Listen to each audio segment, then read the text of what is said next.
This is one of those stories I've been sitting on for a really long time. It happened back when I was maybe 25 or 26, way before I met my wife and way before we had kids. I was a completely different person back then. Not in a bad way, just in the sense that I had the kind of free time and risk tolerance that I genuinely can't relate to anymore. I used to do these solo backpacking trips a few times a year, usually somewhere in the Appalachians. I'd drive out to some remote trailhead, hike deep into the backcountry, way off the trail, and spend a few days completely off the grid. No cell service, no other people, nothing. I loved it. My friends thought I was insane, and honestly, I kind of was. This particular trip was in the Cherokee National Forest, and it changed how I see backpacking forever. I had been out there for 2 days, and everything had been going perfectly. The weather had been great, the trail was quiet, and I hadn't seen another person since the first morning. That changed pretty quickly, though. On the afternoon of the second day, I noticed dark storm clouds building up to the west. I wasn't too worried at first. I'd hiked through rain plenty of times, and it was never a big deal. But within about an hour, I realized it wasn't going to be a passing shower. The wind picked up hard, and the temperature dropped fast enough that I actually stopped to put on another layer. By the time the rain started, I was already looking for a spot to hunker down. The problem was that I was in a pretty exposed section of the trail. As I predicted, it wasn't a light rain. It went from windy to full-on downpour in minutes. The wind was bending smaller trees sideways, and I could hear branches cracking and falling in the canopy above me. I started getting genuinely concerned about my safety. Lightning was striking pretty close by, and I was hiking at elevation with a metal-framed pack on my back. Not ideal. I kept pushing forward, completely soaked at that point. I was scanning the woods on either side of the trail for anything that could pass as shelter. As if by some miracle, I actually saw a structure through the trees off to my left. It was small and dark and partially hidden by the forest, but it was unmistakably man-made. As I got closer, I realized it was a tiny, one-story cabin. They looked extremely old, like it could have been a hunting cabin or a homesteader's shelter from decades ago. There was a single window on the side I was approaching. I can't overstate how relieved I was. I practically sprinted over to the thing and pushed the door open. Inside, it was dim but dry. There wasn't much in there, just a chair, a small table, and what looked like a cot frame pushed against the far wall. There was a stone fireplace on the right side that was clogged with old ash and debris. The place honestly smelled really bad, but I didn't care about anything other than stripping out of my soaked clothes and laying down. There wasn't a couch or anything in there, so I literally just picked a spot on the floor and lied down. I was in survival mode at that point, not exploration mode. All I cared about was that I was out of the storm.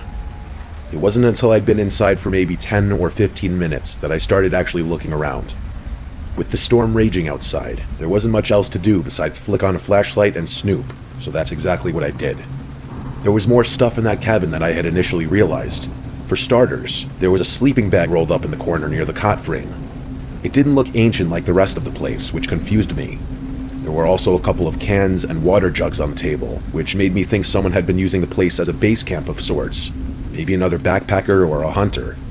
It wasn't unusual to find stuff like that in remote cabins, but the more I looked around, the more things started bothering me. There were marks on the wall near the door. At first I thought they were just damage from age or weather, but when I got closer to inspect them, I could see they were scratches. There were dozens of them, some shallow and some deeper. There was no pattern or order to the marks, at least not one I could see. I stepped back and looked at the door itself. The handle was a simple latch, which wasn't unusual.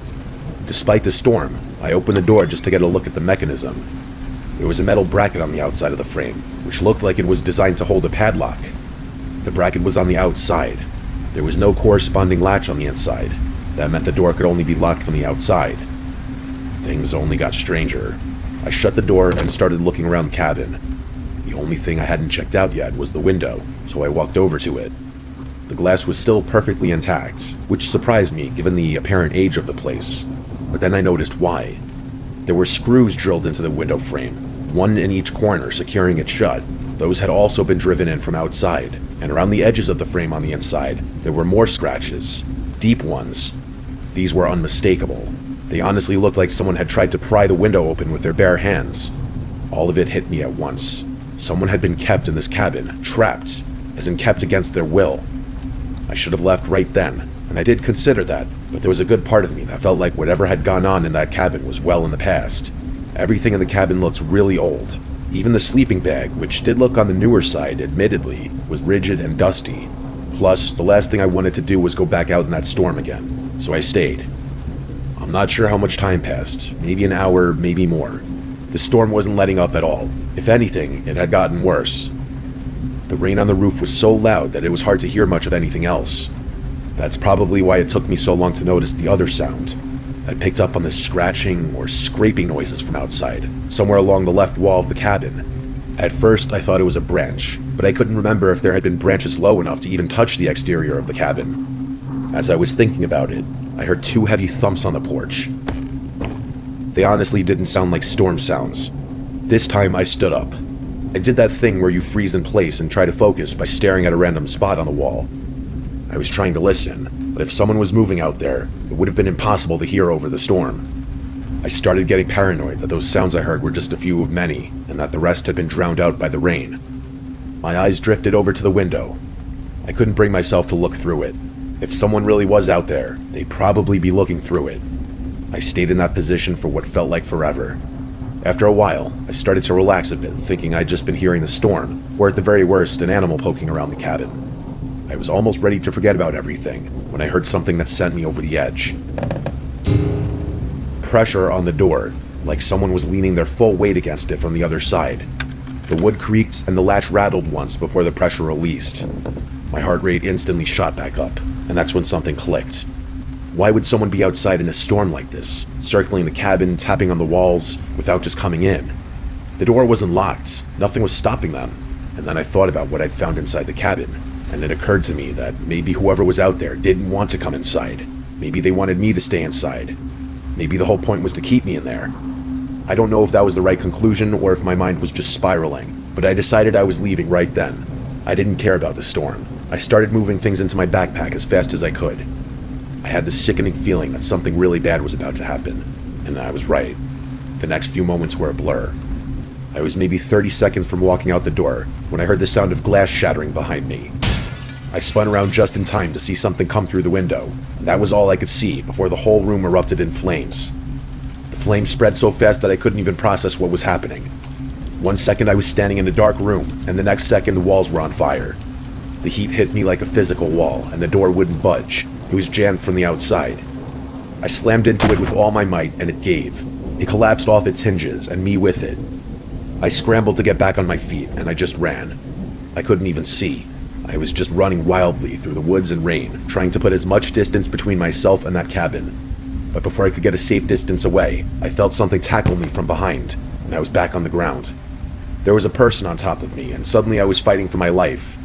I clawed and kicked and screamed, but this guy wouldn't get off me. He was yelling too, and he kept trying to get me in a chokehold. He was gouging at my eyes and pulling my hair, and I started to feel dizzy, but I managed to push him off. I got back up and kept running, and whoever had just tried to kill me was screaming like a maniac. I looked back twice. I couldn't see my attacker, but I did see the cabin, which was fully engulfed in flames. I think the picture of that fireball is burned into my brain forever. The second time I looked back, the glow was smaller but still visible through the woods, but I just kept running. For all I knew, I was being chased. I didn't stop until my legs gave out. I found a spot where a couple of large trees had fallen against each other, and there was a narrow gap underneath that blocked most of the rain. I crawled under there and just collapsed.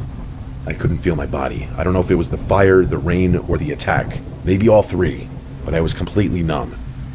All I did was sit in that crouched position and try to keep breathing. I don't know how many hours passed under those trees, but time lost all meaning. Eventually, I felt some feeling start to re-enter my body, and I told myself it was move or die. Whoever was out there was probably looking for me, and he couldn't have been that far away. So I got up and started moving through the woods.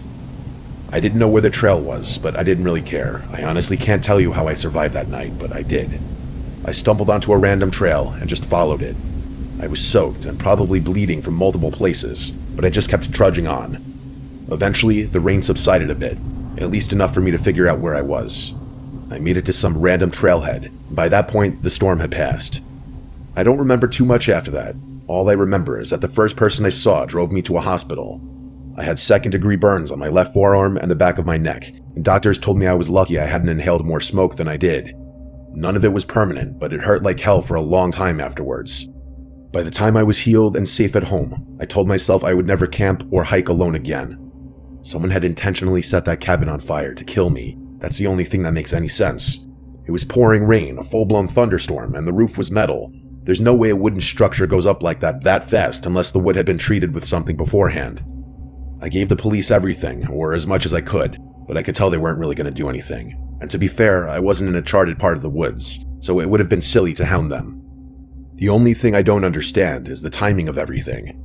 My wife would probably tell you I stopped doing solo trips because I grew up and got more responsible, and she's not entirely wrong, but I honestly never told her about this incident. And I know I'll never go backcountry trekking again alone.